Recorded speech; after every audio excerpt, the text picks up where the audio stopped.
Olá pessoal, meu nome é Kátia Pessoa e você chegou ao nosso canal Nave Vida. Sejam muito bem-vindos. Toda semana trazemos temas que atraem aquelas mentes mais curiosas e que querem ampliar a consciência e alcançar o autoconhecimento. Já deixe o seu like, se inscreva e participe, pois esse canal é para você.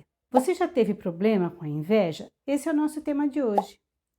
Quase todo mundo já deve ter ouvido falar que a inveja mata. E realmente a inveja é um sentimento muito ruim e que faz mal não apenas para o invejado, mas principalmente para quem a sente. E você sabia que a inveja é um dos 7 pecados capitais? Fique com a gente até o final e você vai entender por que a inveja é tão nefasta. Olho gordo, quebrante e inveja não são exatamente as mesmas coisas. Quando alguém põe olho gordo numa planta, ela murcha e pode até morrer. Mas ninguém vai ter inveja de uma planta, não é verdade? E quando uma criança fica doente e alguém fala que é quebrante? Isso realmente não pode ser chamado de inveja. A inveja é algo diferente. O problema com a inveja é interessante. Na maioria das vezes, as pessoas falam que alguém sente inveja delas. E elas desconfiam disso quando passam mal ou ficam doentes sem motivo algum. Quando algum plano não dá certo ou porque as coisas estão se quebrando ou se perdendo, enfim. Mas quase nunca ninguém assume que sente ou já sentiu inveja de alguém. A pessoa acometida pelo sentimento da inveja não admite em si mesma. De fato, a inveja se disfarça de outros sentimentos até bem intencionados. E como é isso? Que boas intenções são essas? Os cuidados, zelos, atenções exageradas, ciúmes, por exemplo, lembram do velho ditado: o inferno está cheio de boas intenções? Pois é. Bem, em primeiro lugar, o que é exatamente a inveja? A inveja é de fato um sentimento muito ruim porque a pessoa que a sente percebe que alguém tem exatamente o que ela sempre quis ter, aquilo que ela mais desejou, e que muitas vezes lutou por esse algo tão especial, mas que nunca conseguiu. Pode ser um bem material, uma casa, um carro, pode ser uma conquista pessoal, como uma promoção, entrar para a faculdade ou até mesmo um atributo, um dom, uma qualidade como beleza, inteligência, criatividade, coragem, determinação, persistência e etc. O fato é que a inveja para quem está sentindo se traduz em uma mescla de sentimentos, raiva com frustração e decepção. Mas acima de tudo, a inveja surge como um golpe de realidade. Como assim golpe de realidade? Muitos vão questionar, mas é verdade e você vai entender tudo no decorrer desse vídeo. Primeiro, a pessoa precisa entender por que surgiu nela esse sentimento de inveja. Bem, todos nós, porventura, já sentimos alguma inveja ou ainda iremos sentir em algum momento. Infelizmente, isso é verdade. Afinal, somos seres humanos falíveis.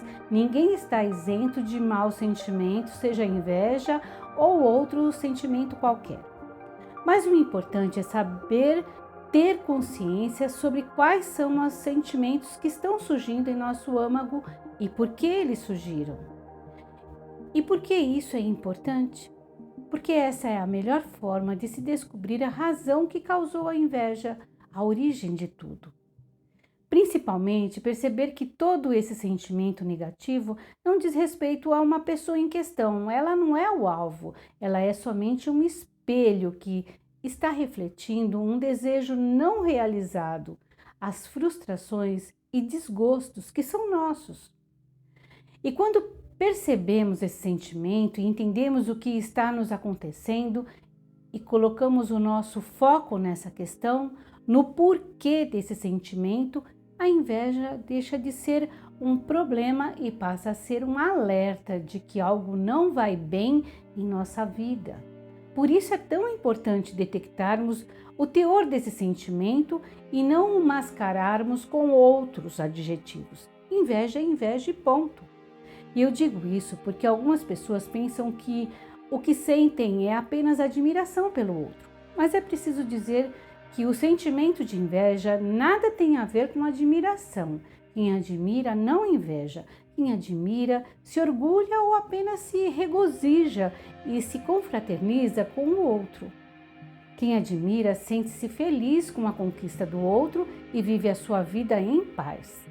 A inveja tira a paz, incomoda, tira o sono. E vem com comentários assim: a fulana pensa que está linda naquele vestido. Ele se acha o máximo fazendo isso. Ela não vê o quanto está sendo ridícula. Aquela pessoa se acha, não é? Fulano não vê o quanto é sem noção. Observem bem quando ouvirem esse tipo de comentário. É um ato falho revelando uma invejinha sem disfarce.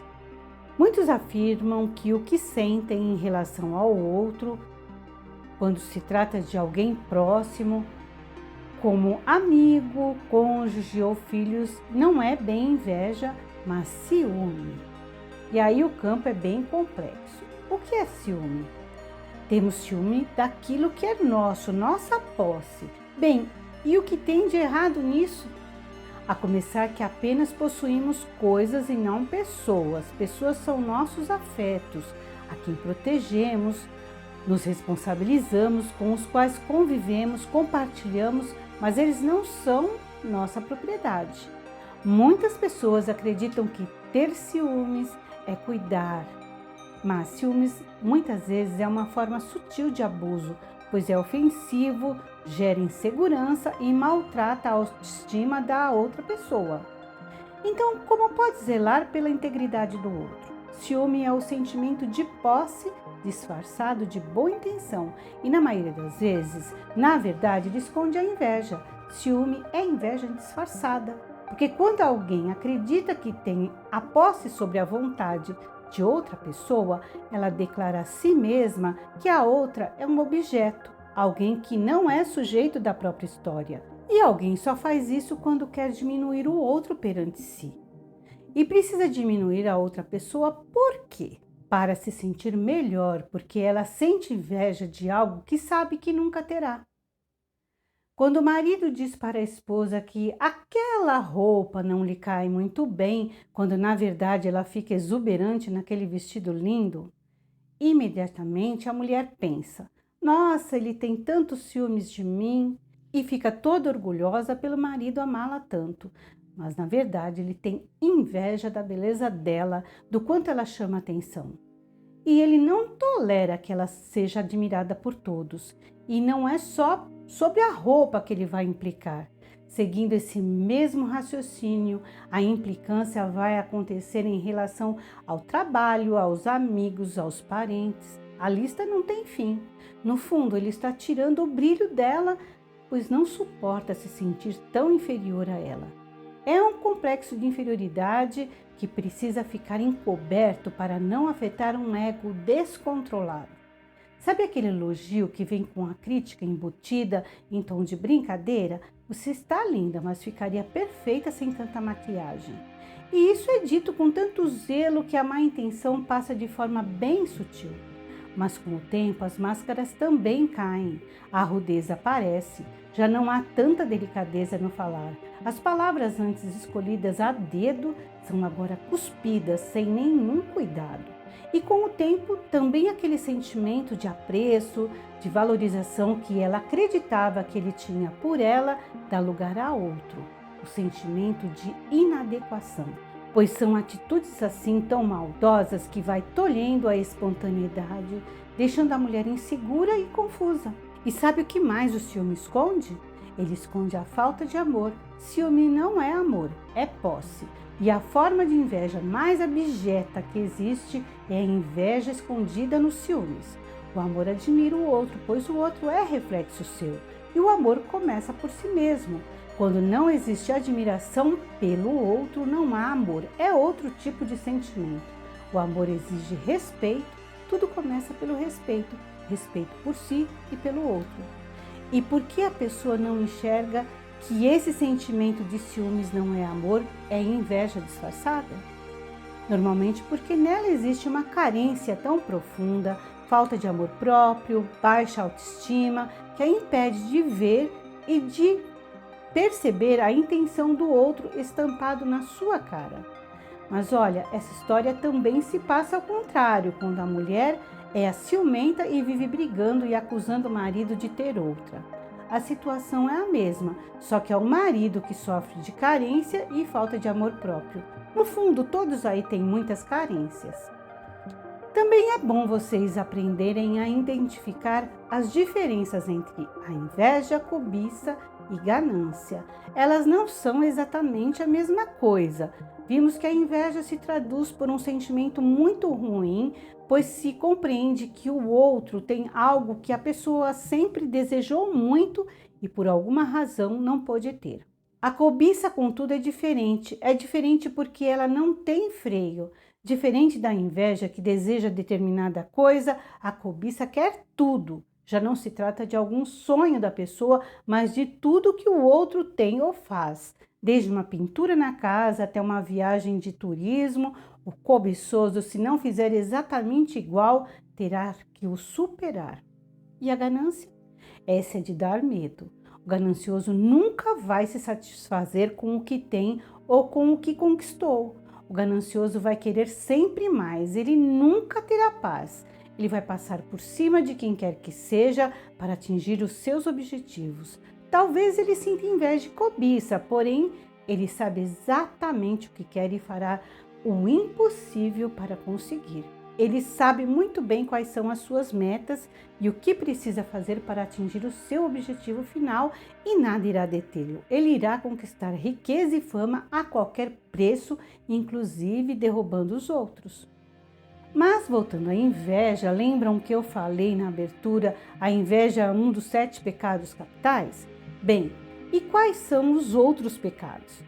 No século VI d.C., o Papa Gregório Magno instituiu 7 pecados capitais, porém cada um desses pecados pode ser combatido respectivamente com uma virtude oposta. Vejamos: pecado capital gula, virtude oposta temperança; pecado capital avareza ou cobiça, virtude generosidade; pecado luxúria, virtude castidade; pecado ira, virtude paciência; pecado preguiça, virtude diligência; pecado soberba ou vaidade, virtude humildade; e finalmente o pecado capital inveja, virtude caridade. E lembram o que eu disse ser a inveja um golpe de realidade? O que realmente isso significa? Acontece que quando a inveja surge e a pessoa se sente tão mal por senti-la, significa que resta-lhe ainda sua dignidade. E nesse caso, esse sentimento traz de volta à realidade. É um choque, porque essa tomada súbita de consciência faz a pessoa se questionar aquilo que tanto desejou e nunca conseguiu, e que agora está sendo o motivo de sua inveja. É algo pelo qual ela deve continuar lutando ainda mais para conquistar, ou é algo do qual ela deve desistir? E ela terá que responder essa questão o mais rápido possível. E veja, não há meio termo. No caso dela desistir, a pessoa precisará trabalhar a aceitação e entender por que é mais vantajoso ela partir para outra. No caso dela continuar a luta, ela deverá ter total clareza se o preço a ser pago valerá a pena. Mas, acima de tudo, qualquer uma dessas duas opções deverá ser uma ação caridosa, isto é, a pessoa precisará se questionar se esse ato será permeado de bondade que beneficiará a todos os envolvidos, inclusive a si mesmo. Agindo dessa forma, a pessoa estará vencendo a inveja e ela a abandonará, pois tudo o que precisava era ter clareza sobre os seus motivos e se seus motivos eram suficientemente válidos e necessários. Por outro lado, se a pessoa nunca tiver essa tomada súbita de consciência, é porque ela quer continuar a se enganar, e isso é muito triste, pois ela nunca saberá quais são as suas reais aptidões e continuará invejosa. O fato é que tem muita gente que ainda não sabe o que veio fazer nesse mundo. Normalmente a inveja está relacionada a desejar os bens de outras pessoas, mas não é somente as conquistas do mundo externo que importam. Somos prósperos quando descobrimos verdadeiros dons intrínsecos ao nosso ser. Neles estão o nosso maior tesouro, a fonte da abundância suprema. Namastê! Então é isso, pessoal. E se vocês gostaram, não se esqueçam de se inscrever e deem o seu like. É só apertar dando um joinha, que é muito importante para nós e vai nos ajudar demais. Compartilhe com os seus amigos e ajudem a divulgar o nosso canal. Apertem o sininho para não perderem nenhuma notificação e deem sugestões. Pessoal, comentem. Sua opinião é muito importante. Até a próxima. Um beijo no seu coração.